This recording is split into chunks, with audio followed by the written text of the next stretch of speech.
பொங்கல் பண்டிகைக்கு பொதுமக்களுக்கு வழங்க வேண்டிய 1,27 லட்சம் வேட்டி சேலைகள் குடோன்களுக்கு அனுப்பி வைக்கப்பட்டு விட்டதாக கைத்தறி துணி நூல்துறை அமைச்சர் காந்தி தெரிவித்துள்ளார். வேலூர் மாவட்டம் காட்பாடி அருகே அமுண்டி கிராமத்தில் உள்ள கூட்டுறவு சர்க்கரை ஆலையில் கரும்பு அரவையை அமைச்சர் தொடங்கி வைத்தார்.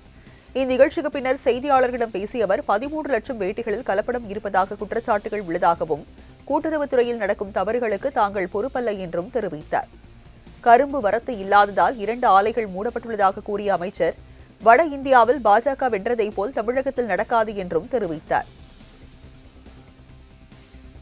என்னைக்கு ஆரம்பிச்சாங்களோ இது வரைக்கும் இந்த மாதிரி 100% இப்போ சிவில் சப்ளை கோடவுன்ஸுக்கு மொத்தம் 1,77,00,000 வேஸ்ட் சேலை சேர்ந்தாச்சு. எப்பவுமே இந்த மாதிரி இல்லை. அடுத்து செப்டம்பர் வரைக்கும் அந்த ஆட்சியில் செப்டம்பர் வரைக்கும் கொடுத்துக்கிறாங்க. இப்போ அங்கிருந்து டிஸ்ட்ரிபியூட் பண்ணுவாங்க. அது எங்க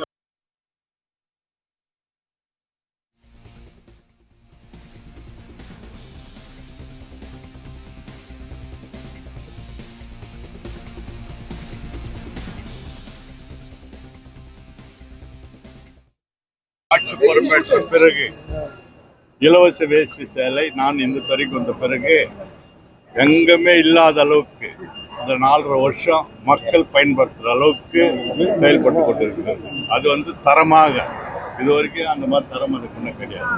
ஆனால் இந்த வருஷம் ஹிஸ்ட்ரி என்னைக்கு ஆரம்பிச்சாங்களோ இது வரைக்கும் இந்த மாதிரி 100% இப்போ சிவில் சப்ளை கோடவுன்ஸுக்கு மொத்தம் 1,77,00,000 வேஸ்ட் சேலை சேர்ந்தாச்சு. எப்பவுமே இந்த மாதிரி இல்லை. அடுத்து செப்டம்பர் வரைக்கும் அந்த ஆட்சியில் செப்டம்பர் வரைக்கும் கொடுத்துக்கிறாங்க. இப்போ அங்கிருந்து டிஸ்ட்ரிபியூட் பண்ணுவாங்க. அது எங்கள் வேலை இப்போ ரெவன்யூ பீப்புள் ரெவன்யூ அவங்க தான் டிஸ்ட்ரிபியூட் பண்ணுவாங்க. எங்களுக்கு நாங்கள் ப்ரொடக்ஷன் நேற்றோட முடிஞ்சு போய் கடந்த முறை குற்றச்சாட்டு வச்சார் அண்ணாமலை தெரியாது. அது பாலிஸ்டர்னு அதுக்கு தான் நாங்கள் இப்போ 13 பாலிஸ்டர்னு நம்ம கிடையாது. இந்த சொசைட்டிக்கு நம்ம கொடுக்குறோம்ல. காட்டன் விலை ஜாஸ்தி. இவ்வளோ பர்சன்டேஜ் காட்டன் எவ்வளோ பர்சன்டேஜ் இது இருக்கும் பாலிஸ்டர்.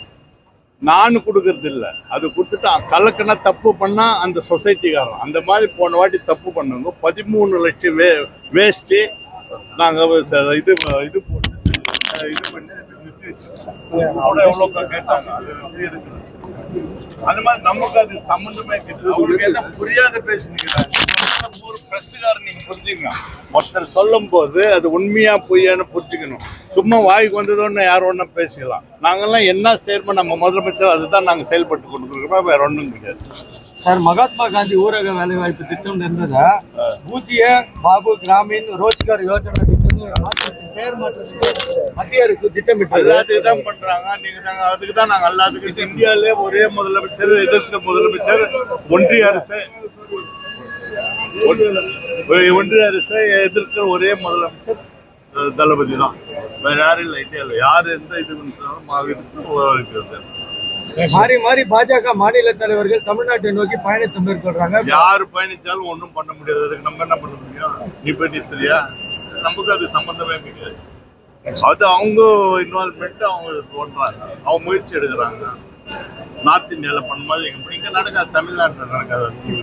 அதுதான் நடக்கும். சார், இந்த தடவை போன தடவை விட வேலூர் சுகர் மில்ல அறவை எவ்வளவு நம்ம நிர்ணயிச்சிருக்கணும்? அதை விட இந்த வருஷம் அதிகமாகுமா? நெல் இல்லை, இது கரும்பு. இன்னைக்கு அதிகமாக நாம் சொன்னதில்ல. உங்களுக்கு கெப்பாசிட்டி எவ்வளோ 1,20,000 டன் வருது. அவ்வளோதான் கரும்பு வருது. இந்த வருஷம் அதுதான் அவங்க போகுது. அந்த அளவுக்கு தான் வரும். கரும்பு விவசாயிகள் தொடர் கோரிக்கைகள் கரும்பினுடைய விலையை கொஞ்சம் ஏற்றணும்.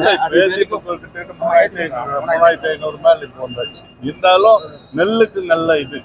இப்போ 4.5 லட்சம் டன் எதிர்பார்க்குறோம். ஆனால் வரது 1.5 லட்சம் தான். இது ஒரு நாள் ஆச்சு. இப்போ அவ்வளோ பயிர் பண்ண முடியல. நானே 20 ஏக்கரை பண்ணியிருந்தேன். 10 வருஷம் பண்ணல. அந்த மாதிரி 10 அதுக்கு 3 மில் 2 மில்லு பிடிச்சி ஒரே மில் தான் ஓடுது. நான் சென்ட்ரல் பேங்க் சேர்மனாக இருக்கிறது 3 மில்லு நம்ம கரும்பு உற்பத்தி அதிகப்படுத்துறதுக்கு விவசாயிகளுக்கு ஏதாவது திட்டங்கள் ஏதாவது இலவச திட்டங்கள்